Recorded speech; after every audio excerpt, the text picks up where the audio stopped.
ये सड़क पर झाड़ू मारने वाला गरीब आदमी शहर के सबसे महंगे स्कूल में अपनी बेटी का एडमिशन कराने जाता है। ये तो उस फटीचर कचरा उठाने वाले की बेटी है। आजकल के भिखारी कहीं भी पहुंच जाते हैं। उसके कपड़े और हालत देखकर स्कूल का मैनेजमेंट उस पर हंस रहा था। वो गरीब आदमी मैनेजमेंट के हाथ पैर जोड़ता है। मैं जिंदगी भर आपका एहसान नहीं भूलूंगा।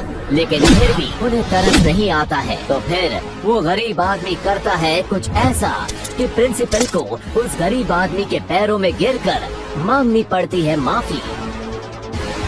ये मेरी बेटी है, किक बॉक्सिंग इसकी हॉबी है। अबे भिखारी, तू वही है ना जो सुबह स्कूल में झाड़ू मारता है? अपनी औकात मत भूल, यहाँ अमीरों के बच्चे पढ़ते हैं। तू अपनी बेटी का दाखिला किसी सरकारी स्कूल में करवा। दुर्गा कुछ दिन पहले ही शहर में आया था। वो कौन था, कहाँ से आया था, कोई नहीं जानता था। वो सुबह उठता, झाड़ू लगाता और शाम को स्कूल के छोटे से कमरे में अपनी बच्ची को लेकर सो जाता था। लेकिन उस दिन जब वो अपनी बेटी के एडमिशन की बात करता है तो खुल जाता है उसका राज। आप चाहें तो इसका टेस्ट ले सकते हैं। इसका बाप ही मरिया लो, उसकी बेटी का क्या टेस्ट लेना? झाड़ू लगा, अपनी बेटी को भी वही काम करा और किसी फटीचर के साथ शादी करवा दे इसकी।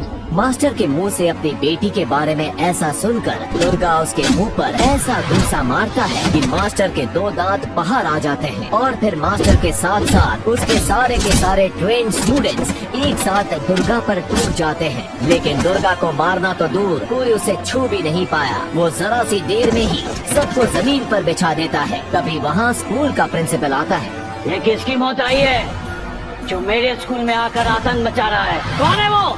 और फिर जैसे ही दुर्गा पलटकर प्रिंसिपल की तरफ देखता है तो उसके होश उड़ जाते हैं। उसके पैर कपकपाने लगते हैं, जबान हकलाने लगती है और किसी को भी अपने कानों पर यकीन नहीं होता जब दुनिया कराटे किंग प्रिंसिपल दुर्गा के पैरों में पड़कर कहता है, बहुत बड़ी गलती हो गई।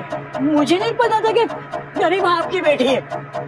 माफ कर दीजिए टाइगर भाई, माफ कर दीजिए, प्लीज माफ कर दीजिए। क्या आप नहीं जानना चाहते आखिर क्यों एक झाड़ू लगाने वाले के पैरों में गिर पड़ा इतने बड़े स्कूल का प्रिंसिपल? आखिर कौन है ये स्कूल में झाड़ू लगाने वाला दुर्गा? कहाँ से आया है ये? क्या कहानी है इसकी? क्या ये बहुत बड़ा आदमी है? अगर हाँ तो फिर क्यों लगा रहा है ये स्कूल में झाड़ू?